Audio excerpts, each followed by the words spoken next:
Open Heavens on the Go, Tuesday, November 18th, 2025. Topic: God values your input. Memory verse: Genesis 2:19.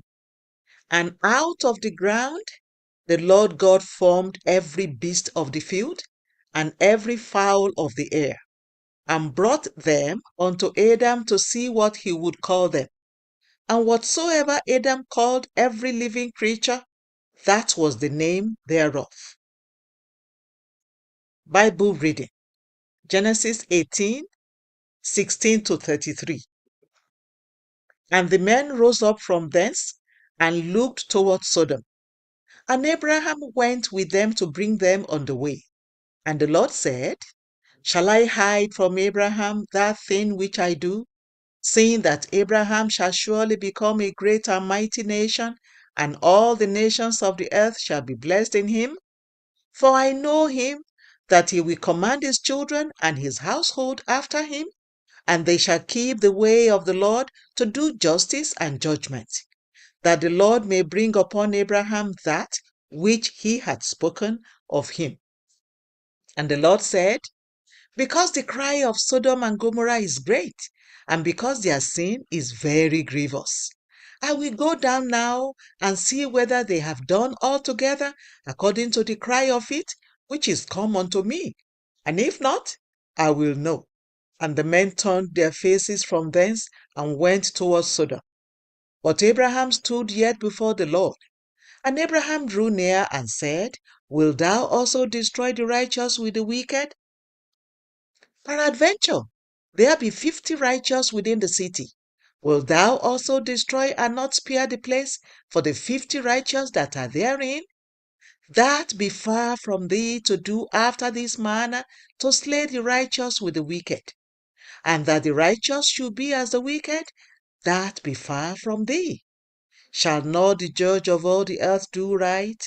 And the Lord said, If I find in Sodom 50 righteous within the city, then I will spare all the place for their sakes. And Abraham answered and said, Behold now, I have taken upon me to speak unto the Lord, which am but dust and ashes. Peradventure there shall lack 5 of the 50 righteous. Wilt thou destroy all the city for lack of 5? And he said, If I find there 45, I will not destroy it. And he spake unto him yet again and said, Peradventure there shall be 40 found there. And he said, I will not do it for 40's sake. And he said unto him, O let not the Lord be angry, and I will speak. Peradventure there shall 30 be found there.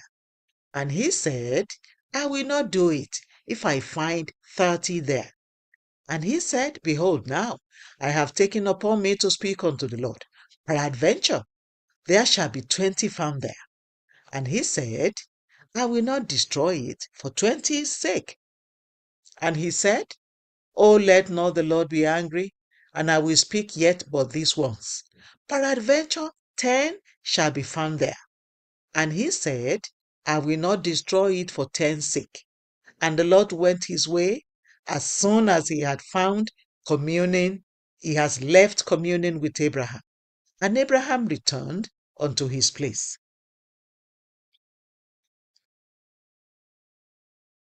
The message: I have noticed in my walk with God that even though He is almighty and omnipotent, He always wants to do things in partnership with His children. Many times, when He wants to do something, He will ask His children to handle a part of it while He does the rest. In today's memory verse, He took the animals He had made to Adam for him to name them, and whatsoever Adam called them became their names. In John 6:5-7, Jesus already knew what He would do, but He still asked the disciples how they could feed over 5,000 people. Eventually, He used the lunch of a little boy that one of His disciples brought to Him to feed the crowd. As mighty as God is, He loves to have his children's input in whatever he wants to do. Unfortunately, however, not many of them are intimate enough with God for him to ask for their input. In Ezekiel 37 1-10, God took a man to a valley full of dry bones and asked him if the bones could live.